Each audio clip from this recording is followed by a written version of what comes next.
Hello, listeners. Welcome to yet another episode of the Startup Catalyst.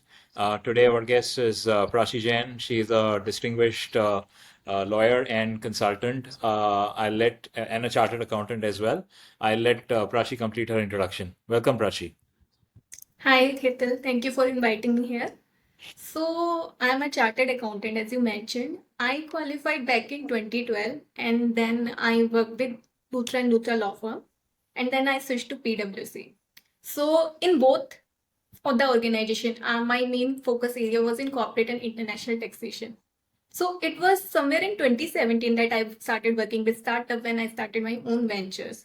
So, when I was working with startups, I just realized there was a gap between the cost effective solutions and quality because startups usually are short of funds, especially in early stage.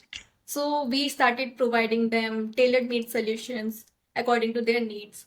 And as we progressed, we started working with venture capital firms, also helping them with due diligence.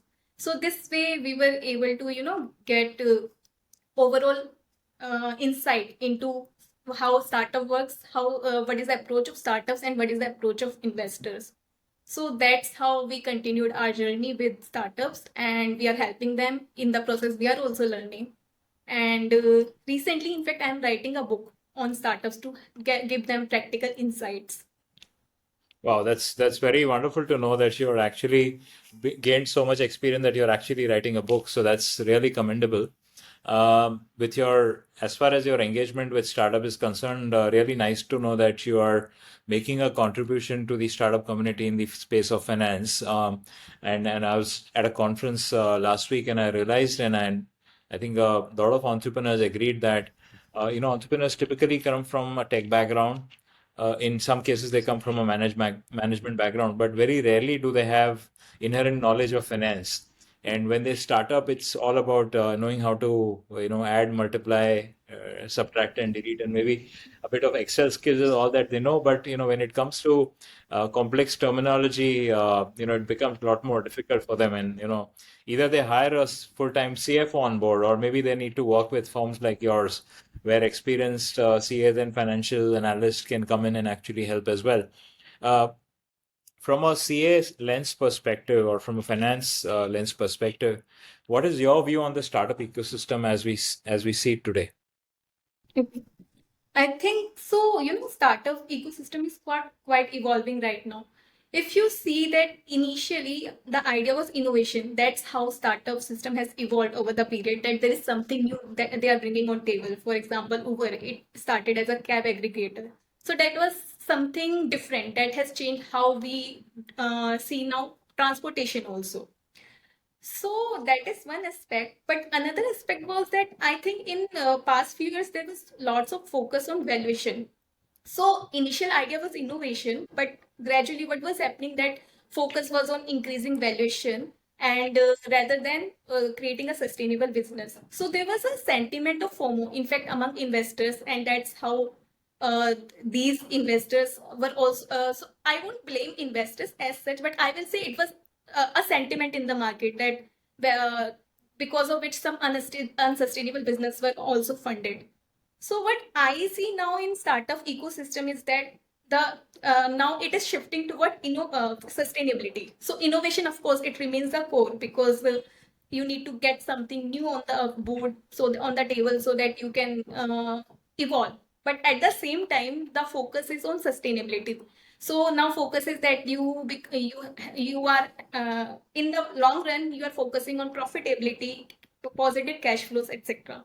So now so it is pretty exciting for me because last few years I felt okay why they are focusing too much on valuation. Of course it remains important aspects for from investors point of view, also for businesses also ultimately, but at the same time now I see that focus is shifting and I'm really liking this. Got it. Got it. No, that's very interesting to know. And you mentioned about the fact that it's more from innovation, more to valuation, and now you want to bring it back to the focus towards sustainability, or how do you grow the business, or from a fundamental perspective. But if you could go deeper on this topic and share some examples on what's been the kind of engagement that you have had with startups. If you could name a few startups that you engage and what's the kind of relationship that you have had, that would help our incubatees and the listeners to understand much more detail in terms of how do you actually engage with these startups. Okay. So I think instead of mentioning the names of startups, I would prefer to mention the industries I have worked in and what kind of engagement I had. Because as I mentioned that I have worked with startups as well as investors. So from investors' perspective, I have worked with AI funds and helped them with due diligence because whenever these institutional investors are investing, they need to do due diligence to ensure that everything is in place from legal and compliance perspective. So we have held in multiple investors from that perspective. So when we are doing due diligence, there are few investors which ask us for recommendation, and then what happens that they take some time so that some corrective measures can come into place before they are doing actual funding, so that all the documentation work in place from compliance perspective, not from funding perspective I am saying, but from compliance, day-to-day compliances which they need to take care of. When it comes to startups, so how we help them from two perspectives. One is right from incorporation till their growth and exit. Second one is helping them from funding perspective. So from funding perspective, there are two stages. First one is that you get an investor, and that investor is agreed that he is going to fund the startup. Second is actually getting the funding. But these are not two stages, these are ends. In between, there is a long journey. Like there is term sheet, there is due diligence, then you have SHAs, and then you have investment, no, sorry, then you have paperwork, etc. So these are important aspects, and somewhere this goes on simultaneously. So what happens that we had this startups from these perspective also helping them to understand what is a term sheet and negotiating on their behalf. And as I said that we do due diligence from the from investor side. Sometimes we help startups also because they also need to ensure to provide data and provide appropriate clarifications and all secretarial compliance that has to be taken care of. So these are all aspects that we take care. And from the perspective of industry that I have helped with, so there has been ad tech industry, food tech industries, AI industries, strong, etc. So because see, from if I see apart from that particular industry specific licenses, etc., that you require, somewhere if I say that from legal and compliance perspective, basics remain same, as in terms of agreements. If you're entering into some SHA with your investors, somewhere they clauses are more or less same, like they are ROFO, right, of first offer, anti-dilution, etc. Right. So that's how we have dealt with multiple industries. Interesting.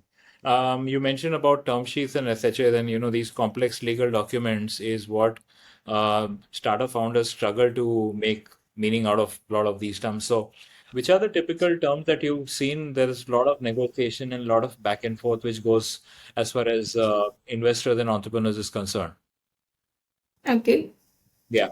See, so there are terms, for example, like exit right. So whenever investors are entering into an agreement, they want to make sure there is an exit, because especially if it is a financial investor, somebody who is investing from financial perspective, not strategic perspective.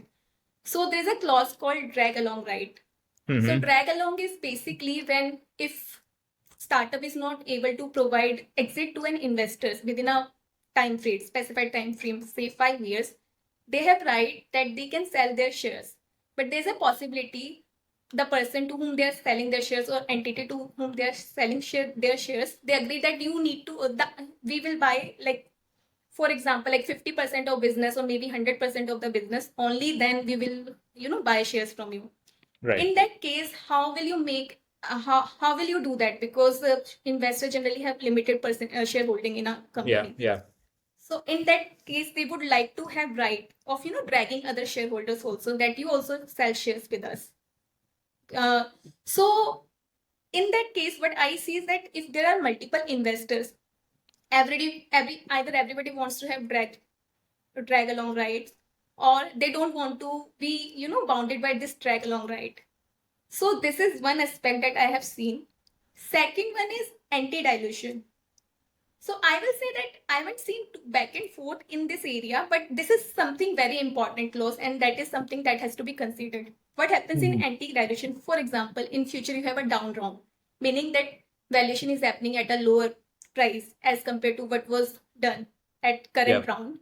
Yeah. So in that case, these investors will have right to additional shares. So there are two type of shares, like for example, equity shares and preference shares. Hmm. And generally, when these investors buy preference shares, compulsory convertible preference shares, so there's a conversion term that it will be converted into equity. So you Right. can change the conversion ratio, that you will get higher conversion ratio in that case. In that case, startups need to be, legal professionals basically, because startups are not, founders are not somebody who is negotiating these agreements. But in Yeah. that case, legal professionals need to be very careful Yeah. regarding, for example, company has issued ESOPs, employee stock options. So Mhm. if employee stock option pool is created, so it is all investors equity is not diluted, but founders equity is diluted, because if it is created beforehand. For example, in my pool there was 100 shares, ESOP pools, right? So in that case, there's required that these ESOPs are excluded from anti-dilution, because Right. Yeah. ultimately these options will be issued at lower value, right? These shares will be issued at lower value, but it is already decided. So in Okay. that case, it is important these exclusions are given in the Right. anti-dilution clause. Right. Okay. That's a good one. And have you had any instances where the talks broke down because the two parties did not agree on certain clauses? Or would you be able to share any such instances? Not really. I mean, ultimately they come to some terms, but I have seen where investors don't agree, like agree with certain terms. For example, ROFO. ROFO is right of first offer. So generally, investors have right to sell their shares freely, except to competitors. But in case if some investor is selling their shares, it is important to have ROFO clause, right of first offer, meaning they will offer their shares to the founder first. So it's kind of protective clause, that it is not happening that in future these investors will shares to somebody to whom, like, other investor or startup doesn't agree. So Yeah. I have seen that there are times when company goes through funding stages, that Mhm. new investors don't agree with this Yeah. ROFO clause, that they want to incorporate it. But some investors, like existing investors, they want that ROFO clause should be in place. So there's Right. lots of to and fro around it. Right. But having said this, what I have seen is that sometimes there are founders who have experience, very good industry experience, and I have talked to them. So Mhm. they want to draw a certain amount of salary from the business, Right. but investors don't agree with that. Hmm. So because these startup founders say that we are not drawing what we used to draw, we want to sustain, our family, and we need to pay bills also. So Right. we are drawing a certain amount, so that is fine. So they don't go for funding through these investors. Sometimes it happens. I have seen that. Yeah. Yeah. That's interesting. Yeah, because I found a lot of entrepreneurs giving up a very critical deal just because the terms are just not favorable enough for them to agree, and they start getting that negative vibes from the investor that even at this stage where we are not even started the relationship, if the investors are going to be so staunch or so rigid on certain clauses, it might become very difficult to work later on. So it become more like a early warning signal that might as well back out right now while we have time. Though it's very difficult to refuse money, especially when your business is in a situation where you desperately need that money. That definitely comes in. Okay, I I think a lot of agree. yeah. Sorry, So please. just to add here, yeah, I agree with that. See what happens when you are entering into term sheet. This is the time when startups have strong command. They Yeah. can agree, okay, this is the clause we want or something. But as the process starts, when due diligence start and you enter into SHA, generally investors have command. So Hmm. it's always better, to agree on critical terms during term sheet, because Yeah. what I have seen is that especially in early stage startups, that they don't give much importance to term sheet, but to SHAs. But I think term sheet is a very critical document where you can agree on certain aspects of the business which are important to you, and you Yeah. get idea how investors are going to go about SHAs and certain clauses. Right. Right. That's true. That's true. I'm sure a lot of startups you would be engaging with would be at an early stage, where there might be a lot of ambiguity, a lot of uncertainty in the minds of entrepreneurs as well. Would you be able to call out two or three key aspects in entrepreneurship that founders should be very careful about? What are the points they should think very deeply about when they start a venture? So yeah, so I right now I'm dealing with early stage as well as later growth stage startups both. But yeah, early stage startup, what happens? There are two three aspects, as you said that three aspects. So first one is that when startups are in early stage, their focus on legal and compliance aspect is negligible. I mean, Mhm. they are taking care of product development at that point of stage, which I understand, but they don't focus on compliance aspects. So there are lots of gaps from that perspective. So I'm not saying that you focus on compliance a lot because I can understand they have limited resources, their bandwidth is limited, but Yeah. you cannot sideline it.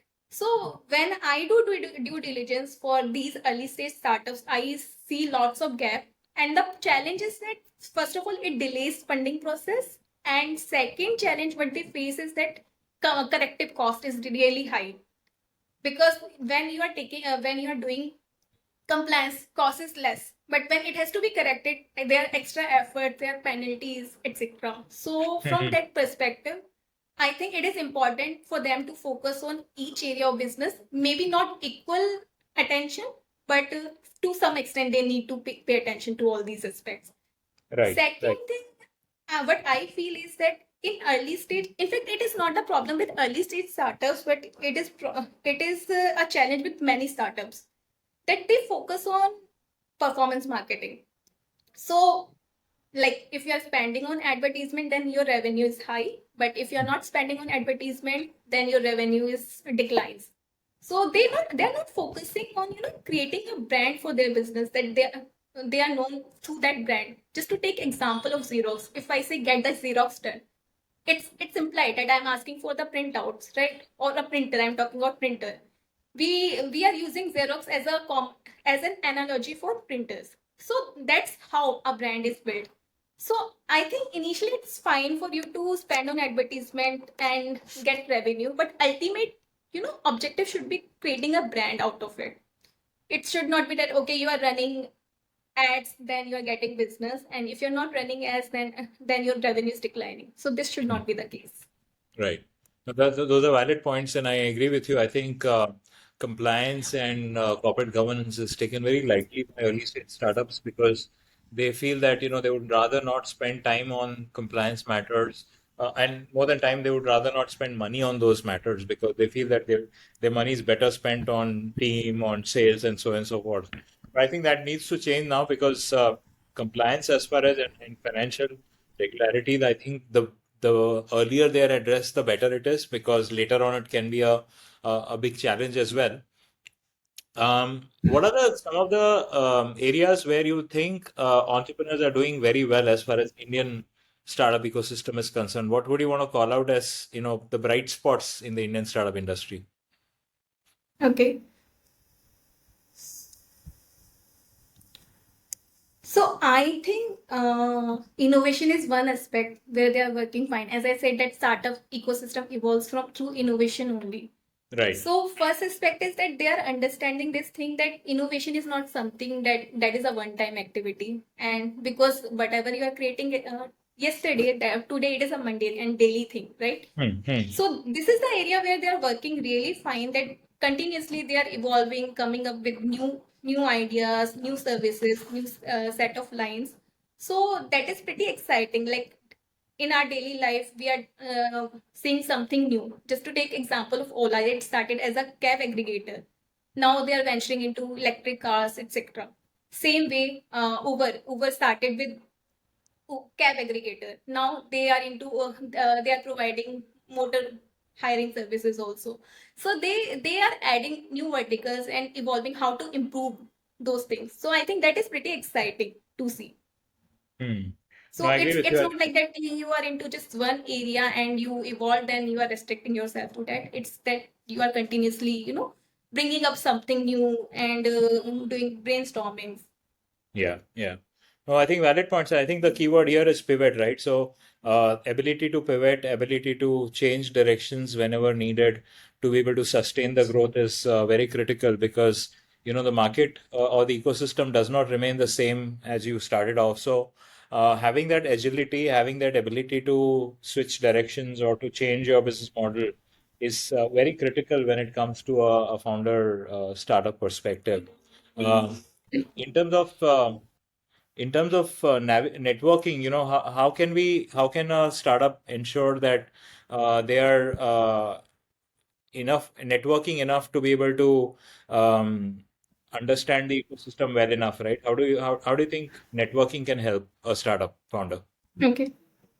So, there's a cliche, networking is net worth, and I Right. completely Yeah. agree with it. So, Yeah. somewhere back in April, I attended a 3 days training session on Hmm. networking only. And I Yeah. realized one important aspect which most of the people misses. In fact, I used to miss that, and now I realize how important it is. Hmm. First one is stay in touch with your existing network or leverage your existing network. What Hmm. we try to do is we always, keep on trying to create a new network or meeting new people, going to the event, exchanging business cards Yeah. idea. Yeah. But we don't leverage our existing network. Just to give one example, so as I said that I worked with PwC and Luthra, I had lots of colleagues and I was not in touch with them. But then I realized I can connect with them because there are people who have moved to different places, started their own business or own venture, etc. And I can connect with them. Why not? Why I'm not staying in touch with them? So I Hmm. started meeting those people, my colleagues, etc. And all. And it was, first of all, it was a very good experience, and it was quite, people are quite welcoming. Yeah. So I think that is important. And just to give an example from startup perspective, also when a founder comes up with some idea, Hmm. so they need co-founder. They look Yeah. into their network also, their friends, relatives, cousins, etc. And similarly, when they want funding, initial funding, it comes from family and friends only, right? Hmm. So it's important, and this network helps you to connect with further people further because they have Yeah. their network also. And second thing, what I believe is that there's a need to create value addition. It Networking should not be about taking. It should be about giving, because when you are giving to somebody, ultimately they will be more than willing to help you. And the thing is, then question is how to create value to somebody's life.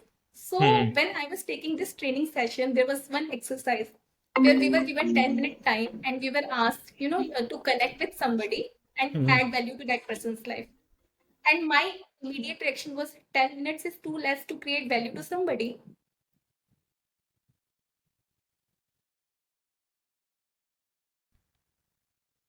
Yeah. Please continue. Sorry. So 10 minutes is too less for creating value to somebody's life. Hmm. But I decided to give it a try. So I connected with this person who is in advertisement industry. I and Right. filmmaking also. So I understood about his business, and then I asked him, what is the challenge that you face in your business? Hmm. So he said that I find it difficult to justify my fees to my clients because it is high. Right. Prices are higher as compared to my competitors. I Hmm. asked him the reason why do you quote higher fees, because he said that there's a system of A crew, B crew, C crew. I hire A crew in my work, and so charges are higher. That's the reason I quote them high fees. Then my next question is, how do you quote them? Do you give them breakup of your fees or do you give them lump sum? He said, I give them lump sum. Then I asked him, can you give them a breakup? Because the person who will be approving the fees on behalf of your client, they must have some idea how this industry works. Then he Yeah. thought for a while. He was like, yes. I mean, this was very simple. I have been doing it for my business, and I feel that it is a very simple thing to do. But Hmm. sometimes it happens that people are not able to think. And Yeah. when you're talking to them and you're understanding them, what they do, what are the challenges, and you're genuinely interested, you can provide them solution. And Yeah. if I have provided solution to somebody, they will remember me. Hmm. So initially, it sounds difficult that you cannot create value to somebody in 5-10 minutes. But if this is a thought process at the back of your mind, you will improve. And Hmm. it may sound like very, I don't know how to explain it. It may sound like very basic thing or something like you're saying that exists in theory, but I have been applying this now because I took this training in April and I have been applying for 6, 7 years down the line, and I find it really interesting and it has helped me. Okay. Okay. Well, that's very wonderful to know, and happy that you have very relevant examples to share. Network is net worth is a terminology that I very closely believe in as well. And I've always seen that the more entrepreneurs go out and talk and network and discuss with other people, not only it helps them to improve themselves from their own knowledge perspective, but obviously helps their business as well, because if there are challenges which you can foresee coming up in future, you would be better off knowing about them if you are talking, clued with the industry ecosystem, talking to investors, talking to customers, talk to your competitors as well, because you never know where the information which is most critical might be lying. If you stay indoors and stay within yourself, it can be a challenge as well. That's great to know. I think books are a great source of wisdom as well, apart from network. Any books that you would want to recommend, the incubatees or startups in general? So to be honest, I am a fiction reader because Okay. it helps me to take a break from work. But yeah, recently because we just talked about art of dealing with people. I mean, networking is nothing art of dealing with people. So I recently read How to Win Friends and Influence People, and I Yeah. think it's a very amazing book. I mean, it's been in my collection for like 7, 8 years, but I never picked it up. I realized that it is a very important book to read. Second one is so recently I was talking to my mentor, and brought this concept of psychological safety. So we were talking about innovation, where he said that you need to provide psychological safety to your team. Hmm. So what is the idea behind psychological safety? It's about creating fearless organization, basically that where people can speak and Right. people can present idea and ask questions. So that way, if that way they can think out of the box. If they are given this liberty, it may bring new ideas on the table, right? Yeah. So it is very important that your team is empowered. I am exploring a book in right now, but I have just completed like 20% of the book, so it's too early for me to recommend this book. But I will Okay. suggest to read around this idea of psychological safety because it's very important. Wow. No, I think that's great inputs, Prachi. I think the book that you recommended obviously is a legendary book. I think a lot of people lives have transformed and changed because of reading Dale Carnegie's book. And yeah, psychological safety is very important. Mental challenges, mental issues are also popping up very frequently now among entrepreneurs. So it's important for them to be more aware and more prepared for the kind of challenges which they can come up. So thanks a lot, Prachi, for having spared time, not just for being a mentor on panel, but more importantly, for sparing your time for this podcast. I think the inputs that you've shared will definitely go a long way in helping the incubatees prepare better. And I'm sure there will be a lot of worthwhile engagements which the incubatees can look forward to having with you one-on-one as a mentor as well. Thank you very much. Definitely. I'm Thank you. looking forward to it. Great. Thank you very much. Bye. Thank you.